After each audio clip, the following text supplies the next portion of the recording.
الحمد لله الذي جعل الأخلاق الفاضلة شعار التقوى، ثم الصلاة والسلام على رسولنا محمد صلى الله عليه وسلم القائل: إنما بعثت لأتمم مكارم الأخلاق. أما بعد، فيا عباد الله، أوصيكم ونفسي بتقوى الله عز وجل، فقد فاز المتقون. قال الله تعالى: إن للمتقين مفازا حدائق وأعنابا. الآية. Zangu tunamshukuru Allah subhanahu wa ta'ala, mwingi wa rehema, mwenye kuwarehemu wema na waovu katika maisha haya ya dunia, lakini mwenye kuwarehemu wale ambao waliokuwa wema kesho ya Kiyama. Ndugu zangu, hutuba yetu itakuwa ni hutuba fupi ambayo itazungumzia kwa uchache kabisa namna gani ambavyo Allah subhanahu wa ta'ala alivyotutaka sisi kama jamii ya Kiislamu tuweze kuacha athari iliyokuwa njema kwenye maisha yetu, na namna ambavyo utakapokuwa umeacha athari yako ndivyo ambavyo utakapokuwa umelipa kutokana na athari au kulingana na athari ambayo umeiacha. Ukiacha athari njema, maana yake pia yale yote yaliyokuja baadaye pia yatakuwa ni mema. Ukiacha athari mbaya, maana yake ni kwamba yanayokuja baadaye pia yanakuwa ni mabaya. Ndugu zangu katika imani, Allah subhanahu wa ta'ala ameeleza kwenye Qur'ani katika surati Yasin, akasema kwamba sanaktubu ma qaddamu wa atharahu wa kulla shay'in ahsaynahu fi imamin mubin. Tutayaandika na kuyadhibiti na kuyahifadhi yale yote ambayo walioyatanguliza hawa wanadamu. Kama umetanguliza yale ambayo yalikuwa mema, Allah atayadhibiti na atayahifadhi yale ambayo yalikuwa mema ambayo wewe umeyatanguliza mbele yake. Lakini kama umeyatanguliza yale ambayo yalikuwa mabaya, kadhalika pia Allah atayadhibiti, lakini pia utakuja kuonesha yale ambayo uliyofanya katika maisha yako ya dunia, kwa sababu wewe mwenyewe uliamua kufanya na kutengeneza na kuacha athari ambayo inafanana na vile ambavyo wewe mwenyewe uliamua. Lakini Allah subhanahu wa ta'ala alikutaka wewe na mimi na mwinginewe tuache athari iliyokuwa njema, ili jamii tuliyoiacha katika maisha haya ya dunia, sisi tutakapokuwa tumeondoka, wao wanufaike na yale ambayo sisi tutakuwa tumewaachia wao. Lakini Allah akasema wa atharahum, na zile athari zao pia walizoziacha kwenye maisha yao ya dunia, kwa maana ya kwamba kama hapa duniani uliacha athari iliyokuwa mbaya, basi Allah subhanahu wa ta'ala ule ubaya na athari uliyoiacha utakuwa ni mwenye kuandikiwa makosa na madhambi kwa athari ambayo umeiacha.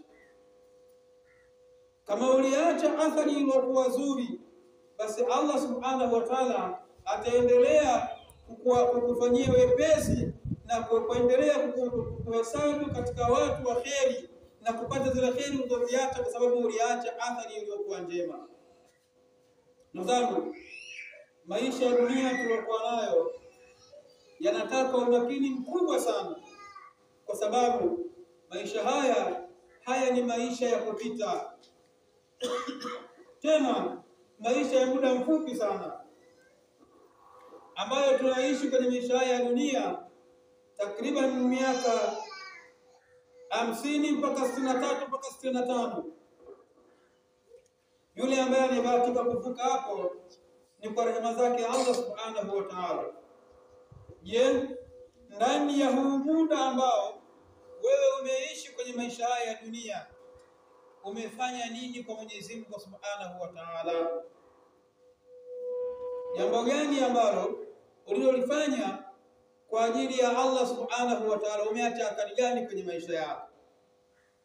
Kila mmoja katika sisi ajiulize, leo ikitokea mimi au wewe tumeondoka kwenye maisha haya ya dunia, tukaenda mbele ya Allah subhanahu wa ta'ala.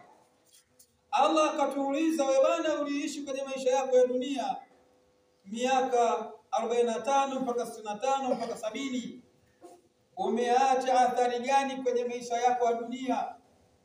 Wewe na mimi sijajua nini tutamjibu Allah subhanahu wa ta'ala, lakini kwa rehema zake Allah subhanahu wa ta'ala ametupendelea sisi watu wa maeneo haya, watu wa mtaa huu, kuacha athari iliyokuwa njema, ambayo yenyewe ni hii ambayo hapa tulipo.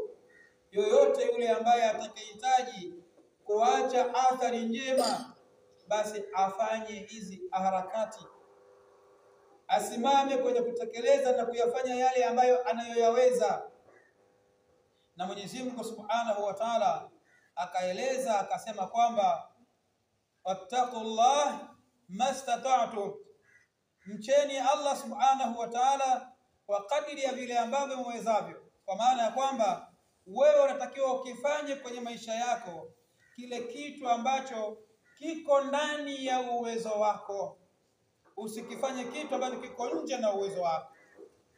Kwa maana ya kwamba unapoweza kufanya ibada, fanya ibada ambazo unazoziweza. Sala 5 fanya, na zinginezo pia zifanye. Zile ambazo ibada zinginezo za siri ambazo za kwako mwenyewe unazishindwa, basi fanya zile ambazo zitakuwa za wajibu kwako. Lakini sio hivyo tu, fanya na zinginezo na kuwasawishi watu wenginewe pia wafanye mambo ya kheri, ili waache athari iliyokuwa njema. Wenzetu masahaba radhiallahu anhum, wao waliacha athari njema katika maisha yao ya dunia. Wakati wako hai waliacha athari njema. Uthman ibn Affan ameacha athari njema. Leo ukiangalia katika maji ya Zamzam ambayo watu wanakunywa, ametokana na masahaba. Kisima kilikuwepo, kikaja kile kisima kikaa kimefukia, kwa maana kikawa kimepotea. Uthman ibn Affan akaja akakichimba tena upya, akajadidi, akakifanya kuwa kipya. Maji akawa yanaendelea kupatikana, maji ya Zamzam ambayo mpaka leo watu wanaendelea kuyatumia, kwamba yeye ameshaacha athari iliyokuwa njema kwenye maisha yake. Je, mimi na wewe kwenye maisha yetu sisi tumeacha athari gani iliyokuwa njema? Tunapoenda mbele ya Allah Subhanahu wa Ta'ala aende akatuulize, wewe umeacha athari gani? Tutasema tumeacha athari gani? Hatuna athari yote tuliyoacha. Leo tumetanguliza nini mbele ya Allah Subhanahu wa Ta'ala katika matendo yetu yaliyokuwa mema, yaliyokuwa mazuri? Tunapoenda kwa Allah tukaje tukaulizwa, wewe umetenda nini duniani? Tukasema tumetenda hichi. Kiko wapi? Kwa lazima uoneshe kwenye maisha yako, lazima uthubutu kwenye maisha yako kuonesha na kufanya na kusimamia vitu vya kheri, kuonesha athari yako, unaacha athari iliyokuwa njema. Kwa sababu kwenye maisha haya tunayoishi, haya ni maisha mafupi. Labda maisha mengine marefu zidi haya maisha ambayo tunaishi, maisha ya barzakhi, maisha yanayokuja baadaye. Na haya maisha ya barzakhi yanategemea na maisha ambayo uliishi katika maisha yako ya dunia. Uliishi vipi? Vile ulivyoishi kwenye maisha yako ya dunia ndivyo ambavyo utakavyoenda kunufaika kule mbele. Kama uliishi kwa wema na uzuri, maana yake pia utakuwa unaishi kwa wema na uzuri kwenye maisha yanayofuata, kwa sababu maisha yanayofuata yanategemea maisha haya ya dunia. Kama uliishi kwa ubaya na ususuavu kwa ndugu zako, kwa majirani zako, maana yake pia hata maisha yanayokwenda mbele, kwa sababu ulishayaharibu hapa duniani, maana yake pia umeharibu pia maisha yako ya mbele. Ndugu zangu katika imani, tujitahidi sana kuyatengeneza maisha yetu kwa kuacha athari iliyokuwa njema, ili hata kama muda wetu utakapokuwa umefika wa kuondoka kwenye maisha ya dunia, tukaenda mbele ya Allah Subhanahu wa Ta'ala, basi tuwe tumeacha athari iliyokuwa njema, ambayo jamii tutakayokuwa tumeiacha itaona na tutajulisha kwamba wapo watu walipita, kama vile ambavyo leo sisi tunavyowataja masahaba radhiallahu anhum kwamba wao walikuwa ni watu wema, tunavyowataja matabi'i, tunavyowataja matabi'i tabi'ina, Tunavyowataja akina Imam Shafi, hawa wote hawa walifanya mambo yaliokuwa mazuri, wakaacha athari njema kwenye maisha yao, ambayo leo hatuachi sisi kuwataja kwenye midomo yetu. Kwa nini? Kwa sababu walifanya majambo yaliokuwa mazuri. Kadhalika mimi na wewe tujitahidi kwa nafasi yetu tuliyokuwa nayo, kwa hizi pumzi ambazo tunazohema za Allah subhanahu wa ta'ala, basi tujitahidi kuacha athari iliyokuwa njema ili tuweze kufanikiwa baada ya maisha haya tuliyokuwa nayo. Ndugu zangu, mbele ya maisha yetu, maisha ya barzakh yanategemea na maisha haya. Kama nilivyosema, siku moja alipofariki Fatima binti Rasulillah radhiallahu anha, Ali ibn Abi Talib radhiallahu anhu alilia sana, akalia sana, anamdilia mkewe, anatamani pia hata aingie kule kaburini, kwa sababu ya ule uchungu aliokuwa nao na namna ambavyo anavyojisikia katika nafsi yake.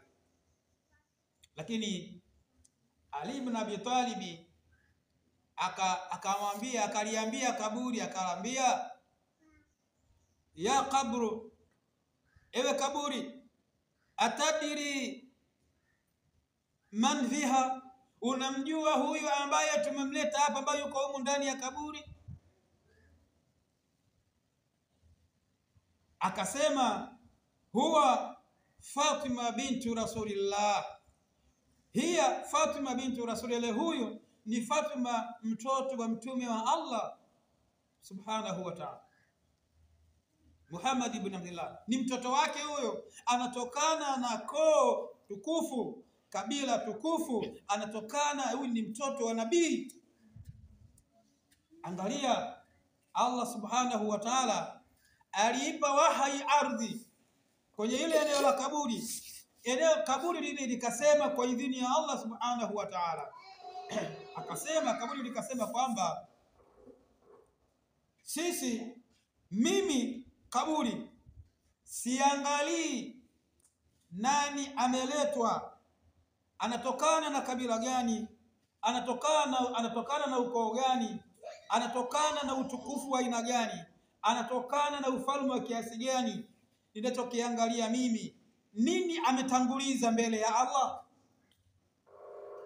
Kaburi likajibu, amekitanguliza nini mbele ya Allah? Ni sawa unasema kwamba huyu ni mtoto wa mtume wa Allah Muhammad ibn Abdullah, Fatima bintu Rasulillah, unasema hivyo, ametanguliza nini mbele ya Allah? Hicho alichokitanguliza ndicho ambacho kitakachokwenda kumsaidia, wala haitomsaidia cheo alichokuwa nacho mzazi wake kwa maana baba yake, wala haitomsaidia cheo chake yeye mwenyewe alichokuwa nacho kwenye maisha yake. Kitakachomsaidia ni kile ambacho alichokifanya kwenye maisha yake, akaacha athari iliyokuwa njema kwenye maisha yake, kwa maana akatanguliza mazuri na akayaacha mazuri. Akatanguliza mazuri kwa maana akasemwa uzuri mbele ya maisha yake, akayaacha mazuri kwa maana atasemwa uzuri baada ya maisha yake nyuma alikotoka. Ndugu zangu, huu ni mfano mfupi mdogo kabisa ambao sisi tunafundishwa na tunaelekezwa kwamba tuwe mfano wa haya majambo, tuwe mfano wa hivyo. Tumwombe Mwenyezi Mungu Subhanahu wa Ta'ala atujalie tuwe miongoni mwa watu ambao wenye kuzingatia haya, na Allah atujalie pia tuwe wenye kuacha athari njema katika maisha yetu ya dunia. Harakati zetu nyingi tunazokuwa tunazifanya pamoja na maisha yetu na kutafuta riziki zetu mbalimbali kwa ajili ya matumbo yetu, lakini pia tuangalie nini tumetanguliza mbele ya Mwenyezi Mungu, nini tumetanguliza mbele ya Allah kwa ajili ya maisha yanayokuja huko baadaye. Kwa hiyo haya, ndugu zangu, ni katika mambo ambayo nilikusudia niyazungumze kwa hotuba hii kwanza. Allah Ta'ala yaqulu biqawlihi yahtadi al-muhtadun فإذا قرأ القرآن فاستعذ بالله من الشيطان الرجيم فإذا قرأ القرآن فاستمعوا له وأنصتوا لعلكم ترحمون. وقال من قيل العليم فإذا قرأ القرآن فاستمعوا له وإذا قرأ القرآن فاستعذ بالله من الشيطان الرجيم. أعوذ بالله من الشيطان الرجيم. بسم الله الرحمن الرحيم. والعصر إن الإنسان لفي خسر إلا الذين آمنوا وعملوا الصالحات وتواصوا بالحق وتواصوا بالصبر. بارك الله لي ولكم بالقرآن. القرآن العظيم ونفعني وإياكم بالآيات والذكر الحكيم. أقول قول هذا واستغفروه إنه هو الغفور الرحيم وهو البر الكريم. أدعو الله وأنتم موقنون بالإجابة. الحمد لله والصلاة والسلام على رسول الله صلى الله عليه وسلم. وبعد. Ndugu zangu, tunaendelea kukumbushana katika kuacha athari iliyokuwa njema, na kwa huu muda tuliokuwa nao maisha yetu sisi, muda mfupi huu una dhamana kubwa kabisa ya kuacha athari iliyokuwa njema kwenye maisha yetu sisi. Na kuacha athari njema sio kwamba ati ni lazima uwe na uwezo mkubwa sana. Athari njema inategemea moja katika mambo matatu. Ima unaweza ukaacha athari njema inayotokana na mali na kipato ambacho Allah amekujalia kwenye maisha yako. Ima unaweza ukaacha athari njema kwa kupitia elimu yako ambayo Allah alikujalia na alikupa. Tatu, unaweza ukaacha athari njema kwa kupitia nguvu zako na afya yako ambayo Allah alikupa. Hivi vitu vyote vitatu ukivitumia vizuri na ukawa umezingatia wa haya mambo matatu yote, basi Allah subhanahu wa ta'ala utakuwa umetumia vizuri na utakuwa umefanikiwa kwenye yale ambayo wewe mwenyewe umeyatekeleza kwenye mambo yako ya ibada. Ndugu zangu, nukta nyingine ya pili kwenye hotuba yetu ya mwisho ya pili, tutazungumzia kwa uchache kabisa.